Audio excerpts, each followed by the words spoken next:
आज हम जानेंगे भारत की उस क्रिकेट संस्था की कहानी जिसने कभी खिलाड़ियों को भेजने के लिए पैसे तक उधार लेने पड़े और आज जिसकी दौलत के आगे दुनिया के सभी क्रिकेट बोर्ड छोटे लगते हैं। ये है बीसीसीआई की कहानी, गरीबी से चमकते शिखर तक। कल्पना कीजिए 1983 का दौर, जब कपिल देव की अगुवाई में भारत ने पहली बार वर्ल्ड कप जीत लिया था। लेकिन उस जीत के तुरंत बाद बीसीसीआई पास खिलाड़ियों को वादा की गई इनामी रकम देने के लिए पैसे नहीं थे। मशहूर गायिका लता मंगेशकर को एक फंडरेजिंग कंसर्ट करनी पड़ी थी ताकि खिलाड़ियों को इनाम मिल सके। और एक समय था जब हमारे क्रिकेटर्स इंग्लैंड टूर पर जाने के लिए जहाज में सामान के साथ सफर करते, अलाउंस इतना कम कि पेट भर खाना भी मुश्किल। उस दौर में बकायदा भारतीय खिलाड़ियों को बड़ी मुश्किल से मैच फीस या सुविधाएं मिलती थीं।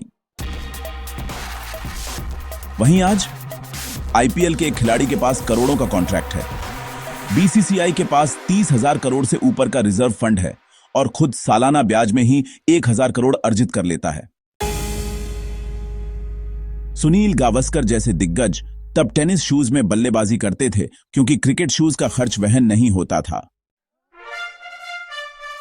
1983 के वर्ल्ड कप हीरो भी लंदन में अपनी जरूरतें पूरा करने के लिए जूझते रहे। वहीं आज विराट कोहली, रोहित शर्मा और स्मृति मंधाना की लाइफस्टाइल और सम्मान किसी बॉलीवुड स्टार से कम नहीं।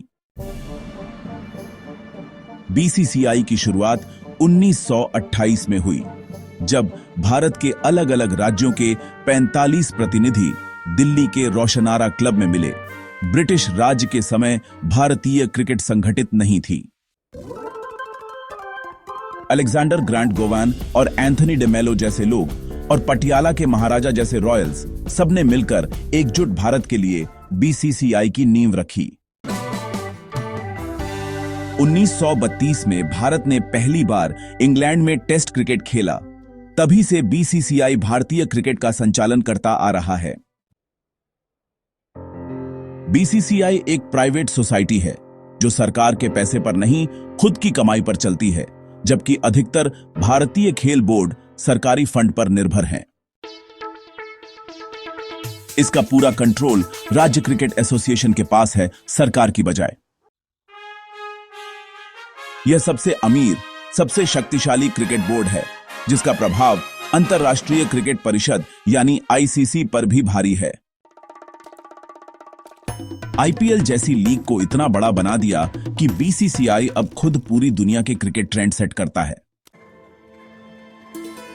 जगमोहन डालमिया, इन्होंने 1990 के दशक में न सिर्फ बीसीसीआई को मीडिया राइट्स बेचकर कमाई के नए रास्ते दिखाए, बल्कि अपनी राजनीति और समझदारी से इंडियन क्रिकेट का विज्ञापनकरण भी किया।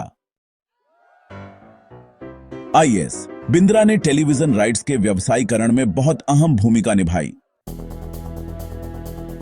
ललित मोदी ने आईपीएल का नक्शा तैयार किया, जिससे बीसीसीआई की कमाई में एकदम धमाकेदार उछाल आया। आज जय शाह और सौरव गांगुली जैसे लोग आधुनिक युग में बीसीसीआई को और आगे ले जा रहे हैं। एक दौर था जब इंग्लैंड, ऑस्ट्रेलिया, वेस्ट इंडीज जैसे बोर्ड भारत को तवज्जो नहीं देते थे। आज बीसीसीआई आईसीसी के रेवेन्यू का सबसे बड़ा हिस्सा पाता है और कोई भी बड़ी सीरीज या टूर्नामेंट उसकी मंजूरी के बिना मुश्किल है। बीसीसीआई ने जिस तिरस्कार का सामना किया था, आज उसने क्रिकेट अर्थव्यवस्था का केंद्र अपने हाथ में ले लिया है। बीसीसीआई आज न सिर्फ भारत बल्कि दुनिया भर के क्रिकेट बोर्ड्स को आर्थिक सहायता देता है। श्रीलंका, वेस्ट इंडीज, जिम्बाब्वे जैसी टीमों को बीसीसीआई ने कोविड के दौर में सीरीज आयोजित करवाकर फाइनेंशियल सपोर्ट दिया। आईपीएल में विदेशी खिलाड़ी आते हैं, जिससे उनके देशों के बोर्ड्स को भी मोटी रकम मिलती है। बीसीसीआई का असर अब सिर्फ भारतीय क्रिकेट तक नहीं, बल्कि पूरी दुनिया के क्रिकेट पर है। बीसीसीआई की यह यात्रा गरीबी की चादर से बुनियाद डालकर दुनिया का क्रिकेट किंग बनने तक असली रग्स टू रिचेस कहानी है।